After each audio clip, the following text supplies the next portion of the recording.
But let's change it up a little bit. Let's talk about some good movies. Let's talk talk about about some good movies. because I can easily go down the rabbit hole and start just telling everyone to fuck off and get very angry as I do. We get very angry. And I'm not going to apologize. But I think for that's that. okay. No, but that's how we are. Good. You need to have that in your diet. But let's talk about some good stuff. Like it doesn't necessarily have to be a new movie. It could be, but just anything you've seen recently that you thought was really good.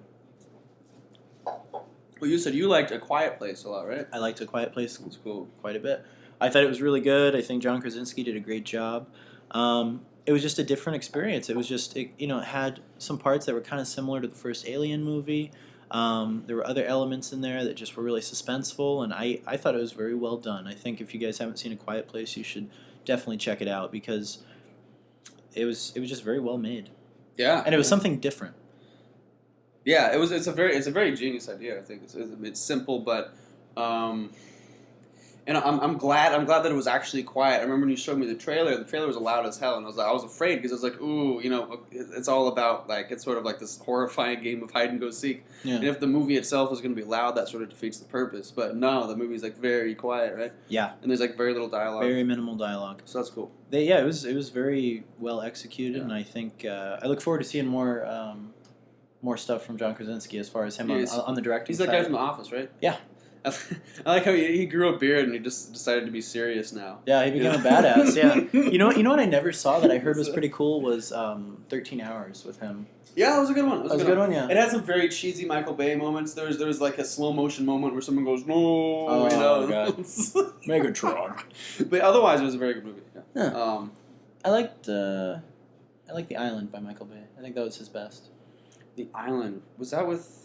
It was with I think Ewan McGregor and somebody else. Oh yeah, was that Michael Bay? Yeah, that was a good one. That was one of the. Was that Scarlett Johansson? Oh, that was Scarlett? I think it was a young That was I feel like one of the last real movies he made that was not a Transformers movie. That's true. Yeah, that was a great movie. Yeah, that was a cool one. Definitely. That was a cool one. Kind of makes you think about life. That's one that makes you think about life. Man. Yeah. It's kind of like, wow, there's more to this. Right. Good time. Good time. Oh yeah. Okay. Yeah. I'm glad you mentioned that. Yeah. That was probably the last movie I saw that really made me go holy shit. And that was so. There's a couple things that are sort of unorthodox about this movie. First of all, it's that Robert Pattinson came to those two guys. He had seen literally just a screenshot from something they had made.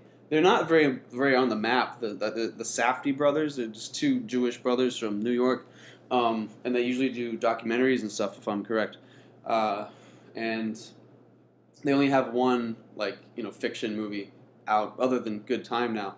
And Robert Pattinson literally just saw a screenshot from their film, and he liked the aesthetic so much that he went to them and he was like, whatever next project you guys are going to be doing, I want to be a part of it. Safdie brothers. Yeah, the Safdie brothers. Shout out to the Safdie brothers. Yeah, they're great dudes. What up, Josh Safdie? Josh and Ben Safdie. Yeah, incredible filmmakers. And one of the brothers was in the movie. He was the mentally challenged brother. Oh, no shit. Yeah. That's wild. He was also the director. It was a dark movie. It was cool. Yeah, it was dark, and it was one of the only movies where the characters seemed like a real human being to me. Because usually in movies, characters are like archetypes, and that's totally cool. They serve a function, they serve a symbol, they have a reason for being there. But in this movie, the main character played by Robert Pattinson really felt like a fully realized human being that you would run into at a Circle K at 2 a.m. and you kind of make you feel uncomfortable. Yeah. He just seemed like a completely real human being, and.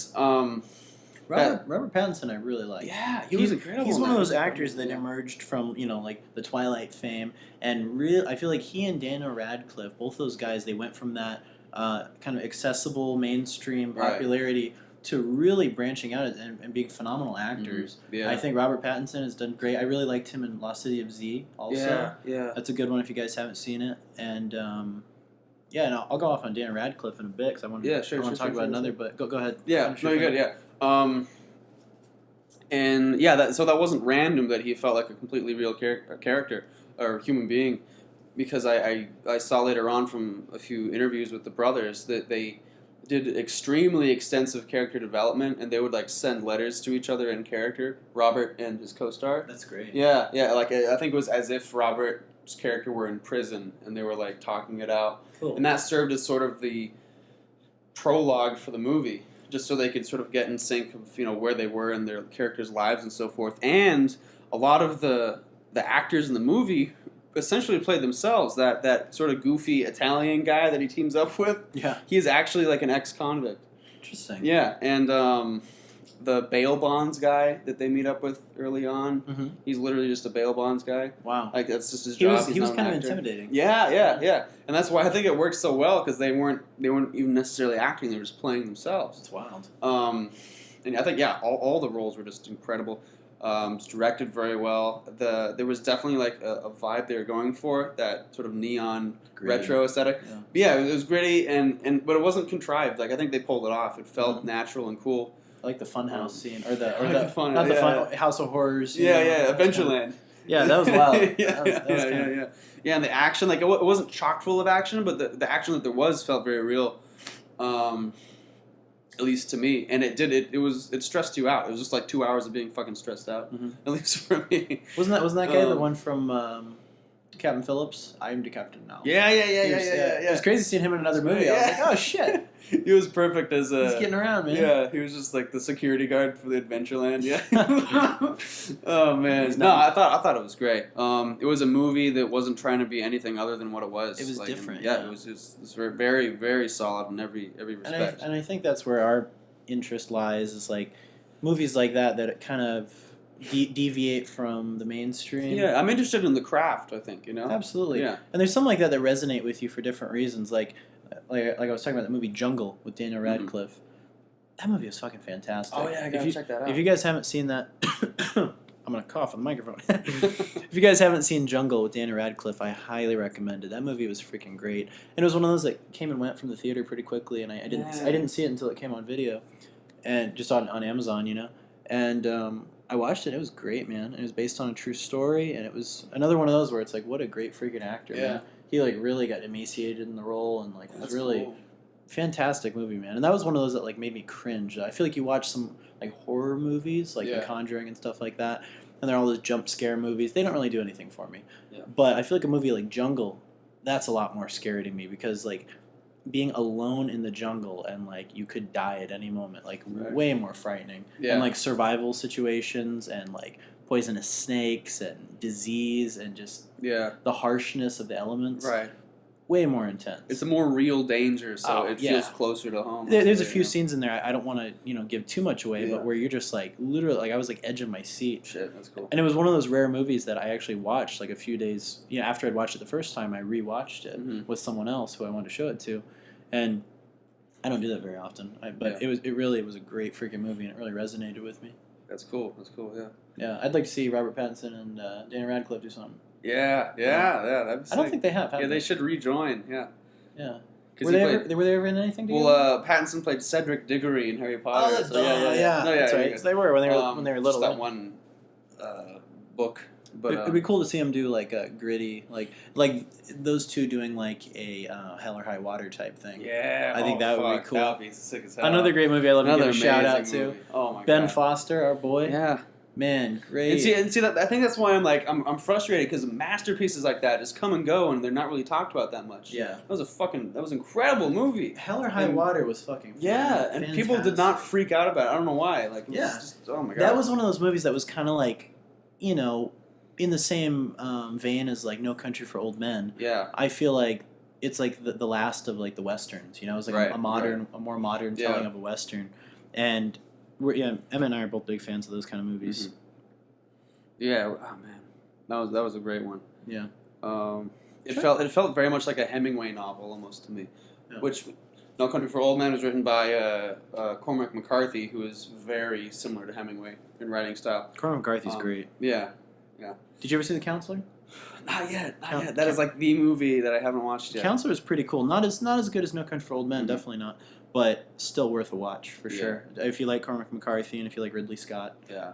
That's an amazing team up. Great cast too, man. Javier Bardem. You got Brad Pitt in it. Michael Fassbender.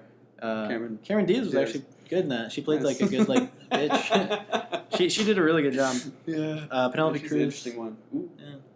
That's a good one. That's one I gotta check out. Yeah, that one was pretty great. And then there's a couple. There was a movie. This one was weird. You saw Gravity, right? Gravity's an older movie now. I did see But Gravity. I was getting into a conversation with someone the other day about it because I thought it was pretty well received when it first came out. Yeah, it won a ton of Yeah, awards. yeah. But most of the people I know don't like it. I like Gravity. Yeah. I thought it was incredible. Movies like Keeps me grounded. Gravity and Revenant, I think of very similarly because they were shot sort of similarly. Very epic. And they're literally all just about like human will and like determination. And I think this person's complaint was that the movie had no point. But You could say it about life. yeah, right, yeah. Yeah. I didn't like life because it had no point. Yeah, and I don't think a piece of art's message doesn't have to be so specific that it can be put into words. But even so, I do think this movie's point was just sort of bottling up and showing you human resilience and trying to sort of inspire you to keep going. And it's the same with The Revenant. Mm-hmm. And so yeah, I mean, when you say like it had no point, I'm sure this person loved Infinity War, and Infinity War had no fucking point. Yeah. Even less a point than like Gravity or Revenant. Yeah. Difference of opinions, right? Yeah. I don't know. Except ours is right. Ours is right. Yeah. Yeah. There was another movie like that was all about human will and determination. It was Pee-wee's Big Adventure. Pee-wee's Big Adventure. That was one. That one gets to me, man. Yeah, that one was really deep. I'm balling by the end of Pee-wee's Big Adventure Every time. Especially that scene with Tom Hardy and the knife in the hand. Yeah.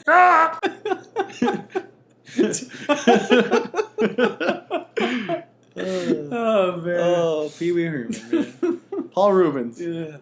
And I think it's important to say that I don't think media should be totally void of a message. I do think that is important, but I do think a message can be as simple as like a feeling. If a movie makes you cry, it has done its job. If a movie makes you feel in any way, I think it's done its job. It doesn't necessarily have to be political commentary or whatever. Yeah. That just seems to be the focus Yeah. lately because that's what the media and everyone is harping on. As long as it connects with you, I think it's done its job. Yeah. And so maybe it just didn't connect with them. Maybe you thought it was bad. I know a lot of scientists don't like it because it's not like scientifically accurate in some ways, but neither is Infinity War. Exactly. Exactly, man. Oh man. Yeah, I remember talking to some people after I saw The Revenant, and I love The Revenant. I think that movie is epic. Yeah. I think Alejandro G. Inarritu is great. I think he's an awesome director.